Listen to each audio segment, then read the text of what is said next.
राजा बाबू इसके बाद तीसरा प्रश्न है, नीचे दी हुई दो अभिधारणाओं पर विचार कीजिए। ठीक है, दो अभिधारणाओं पर विचार कीजिए।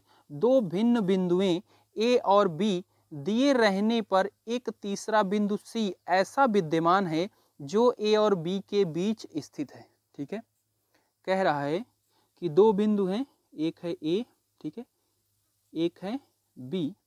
दो भिन्न बिंदुओं ए और बी दिए रहने पर तीसरा बिंदु ऐसा विद्यमान है जो ए और बी के बीच स्थित है। तो भाई कोई सी बिंदु है, हम मान लेते हैं सी बिंदु यहाँ पे कहीं है, ए यहाँ, बी यहाँ पे था, ए यहाँ पे था। ठीक है, सी हमने मान लिया यहाँ पे है कहीं, सॉरी ए यहाँ पे है, बी यहाँ पे है, सी हमने मान लिया यहाँ पे है कहीं। ठीक है, ठीक है, बीच स्थित है। तो क्या ये, इस पे हमें क्या नीचे दी हुई अभिधारणाओं पर विचार कीजिए, बीच स्थित है।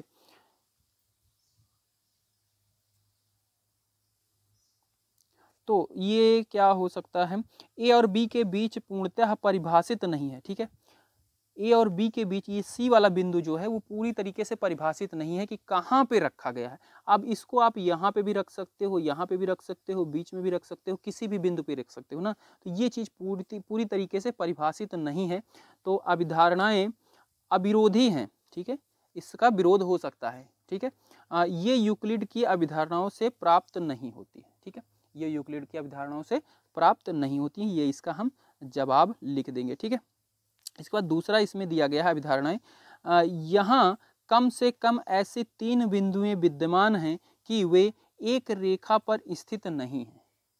क्या इन अभिधारणाओं में कोई अपरिभाषित शब्द है? क्या यह अभिधारणाएं अविरोधी हैं? क्या यह यूक्लिड की अभिधारणाओं से प्राप्त होती हैं? स्पष्ट कीजिए। ठीक है, तो यह यदि केवल दो बिंदुएं हो तो उन्हें हमेशा एक रेखा से जोड़ा जा सकता है, इसलिए कम से कम तीन बिंदु होना चाहिए जो संरेखी हों। ठीक है, एक रेखा पर तीन बिंदु तभी हो सकते हैं जब वो तीनों बिंदुएं क्या हो, संरेखी हो, मतलब एक ही सीधी में हो, तभी हो सकती हैं। ठीक है, ये इसका हम जवाब लिख देंगे। ठीक, राजा बाबू चौथा प्रश्न है, यदि दो बिंदुओं ए और बी के बीच एक बिंदु सी ऐसा स्थित है कि ए सी बराबर बी सी है, ठीक है, तो सिद्ध कीजिए कि ए सी क्या होगा, हाफ होगा ए बी का। ए सी क्या है, हाफ है ए बी का। एक आकृति खींचकर इन्हें स्पष्ट कीजिए। तो चलो राजा वो एक पहले हम आकृति खींचते हैं। एक हमने खींच लिया, एक रेखा खींची ए बी। ठीक है, ये है ए, ये है आपका बी। ठीक है, जिसमें एक बिंदु है सी जो कि क्या है, इसके बिल्कुल मध्य में है। ठीक है, ये हमने खींच लिया। तो दिया है, हम लिखेंगे इसमें हम लिखेंगे दिया है, क्या दिया है कि ए सी बराबर बी सी। ठीक है, ए सी बराबर बी सी। तो हम इसमें क्या कर सकते हैं, इस चीज को सिद्ध करने के लिए अगर मैं इसमें ऐड कर दूं ए सी दोनों तरफ। ठीक है, अगर मैं ए सी इधर भी ऐड कर दूं, एक ए सी तो था ही, इसमें एक ए सी इधर भी ऐड कर देते हैं और एक ए सी इधर भी ऐड कर देते हैं। ठीक है, और हमने एक पोस्टुलेट पढ़ा था कि बराबर में बराबर जोड़ने से जो रिजल्ट आता है वो भी बराबर होता है। तो यहाँ पे लिख देंगे, हमने एक अभी देखो अवधारणाएं पढ़ी है, मैं दिखा देता हूँ आपको। ठीक है,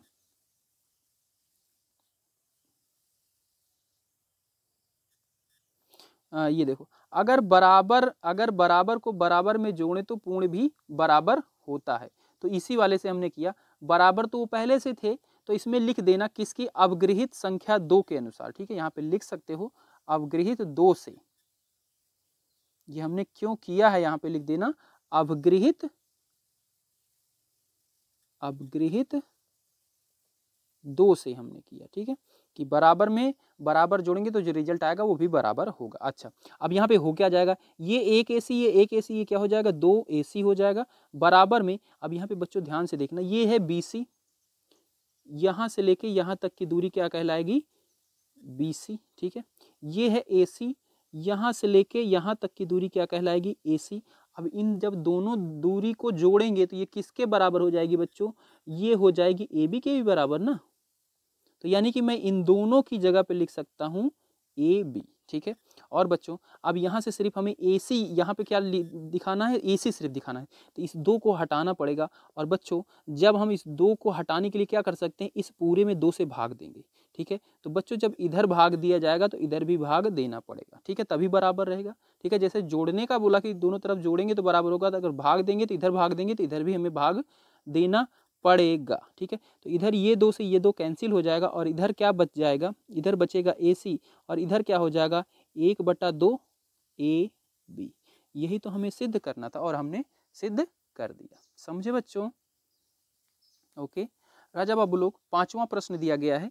अब प्रश्न 4 में सी रेखाखंड ए बी का एक मध्य बिंदु है, ठीक है। प्रश्न 4 में सी रेखाखंड ए बी का एक मध्य बिंदु कहलाता है। सिद्ध कीजिए कि एक रेखाखंड का एक और केवल एक ही मध्य बिंदु हो सकता है। ये क्या बात हुई भाई, चलो सिद्ध करते हैं। तो इसके लिए क्या करेंगे, हम सबसे पहले एक रेखा खींच देंगे, ठीक है, और इसका हम 2 मध्य बिंदु मान लेंगे, ठीक है। ये हमने खींचा ए बी, इसका एक मध्य बिंदु हमने सी मान लिया, एक हमने डी मान लिया, एक हमने सी और एक डी मान लिया। तो लिखेंगे यहाँ पे यदि ए बी का मध्य बिंदु सी है तो क्या होगा, अभी हमने सिद्ध किया कि जब क्या होता है ए बी का मध्य बिंदु सी होता है तो ए सी बराबर क्या हो जाता है, हाफ ए बी हो जाता है। यानी कि फिर ए सी बराबर क्या हो जाएगा, हाफ ए बी हो जाएगा, ठीक है। और दूसरा हमने मध्य बिंदु किसके लिए माना है, डी के लिए, तो ये हम लिख देंगे मध्य बिंदु सी माना। अच्छा, यदि ए बी का मध्य बिंदु डी है, मध्य बिंदु डी है, तब क्या हो जाएगा भाई, तब क्या हो जाएगा ए डी बराबर हो जाएगा हाफ ए बी, ठीक है। जब हमने सी माना तो ए सी हो गया था, जब हम डी मान रहे हैं तो ए डी हो जाएगा, बराबर हाफ ए बी हो जाएगा। ओके बच्चों। अच्छा, तो हम समीकरण ए और समीकरण बी से ये कंक्लूजन निकाल सकते हैं कि ए सी बराबर ए डी, हाँ ए सी बराबर, जब ये चीज बराबर है इसकी तो ये भी बराबर होगा ना, जैसे पहला आपका अपगृहित था, ठीक है। उसी के अनुसार जब एक चीज क्या हो दूसरे चीज के बराबर है और दूसरी चीज भी इस वाली चीज के बराबर है तो ये दोनों भी बराबर होंगे, यानी कि ए सी बराबर ए डी होगा। अब ए सी बराबर ए डी यहाँ पे आपको दिख रहा है क्या, नहीं है, तो यहाँ पे हम लिख देंगे, ये सिंबल लगा देंगे नहीं है, क्योंकि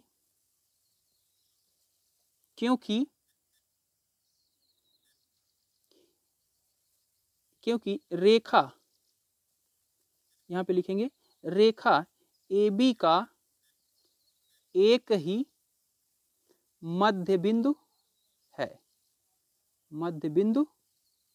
ठीक है। तो जो हमने माना कि इसका 2 मध्य बिंदु मान लेते हैं वो हमारी कहानी गलत निकल गई। इस तरीके से हम इसको सिद्ध करेंगे प्यारे बच्चों। इसके बाद आपका छठा है, कह रहा है कि आकृति 5.10 ये हमने बना दिया है, में ए बी बराबर बी डी है, ठीक है। ये ए बी बराबर नहीं है, ये ए सी बराबर है, ठीक है बच्चों, इसको सही कर लेना, ए सी बराबर बी डी है, ठीक है। ए सी बराबर क्या है, बी डी है, तो सिद्ध कीजिए ए बी बराबर सी डी, ए बी बराबर सी डी, ये सिद्ध करना है। तो यहाँ पे क्या चीज़ दी गई है हम सबसे पहले लिखते हैं, दिया है ए सी बराबर बी डी, ठीक है। ए सी यहाँ से लेके यहाँ तक दूरी, ध्यान से देखना, यहाँ से लेके यहाँ तक दूरी बराबर क्या है, बी डी इसके बराबर है। तो इसमें ये दूरी वाली हमें क्या मिल रही है, दोनों में कॉमन मिल रही है, हम इसको घटा देते हैं दोनों में, यानी कि बी सी अगर हम दोनों में से घटा दें, ए सी में से बी सी बराबर बी डी में से बी सी, और ये हमने एक पोस्टुलेट में पढ़ा था, एक्सिमम में पढ़ा था, ठीक है, अपगृहित में पढ़ा था, सेकेंड वाला अपगृहित है आपका, कौन सा था, 1 मिनट में दिखा देता हूँ आपको।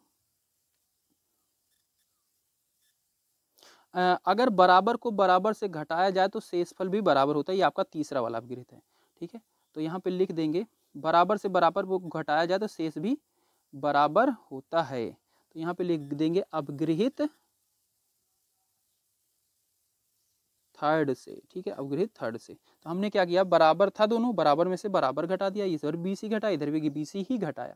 तो अब जब ये वाला था AC, भाई ध्यान से देखना, AC यहाँ तक की दूरी थी, ठीक है, इसमें से क्या घटा दिया है, यहाँ तक की दूरी को हमने घटा दिया, तो क्या बचा, सिर्फ AB ही तो बचा। तो यानी कि यहाँ पे क्या बचेगा, AB बचेगा। अब यहाँ पे ध्यान से देखना, BD यहाँ से लेके यहाँ तक की दूरी थी BD, इसमें से क्या घटा दिया हमने, BC, यानी कि यहाँ से लेके यहाँ तक की दूरी को हमने इसमें घटा दिया, इसमें यहाँ से लेके यहाँ तक की दूरी को घटा दिया, तो क्या बचा, CD बचा, CD ही तो बचा, ठीक है। तो इसको लिखेंगे हम CD, और यही तो हमें सिद्ध करना था, हो गया सिद्ध, ठीक है।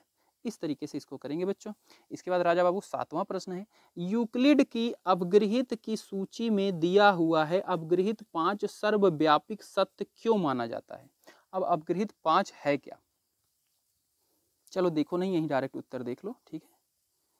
अपगृहित 5 पूर्ण अपने भाग से बड़ा होता है, ये है, कह रहा था कि पूर्ण जो होता है अपने भाग से बड़ा होता है। जिसमें हमने देखा एक टुकड़ा लिया हमने, एक इसका थोड़ा सा टुकड़ा तोड़ लिया, तो ये जो छोटा टुकड़ा होगा ये हमेशा पूर्ण से छोटा ही होगा भाई, छोटा ही होगा, ठीक है। तो यही चीज वो क्या है, वो व्यापक सत्य क्यों माना गया है, ठीक है।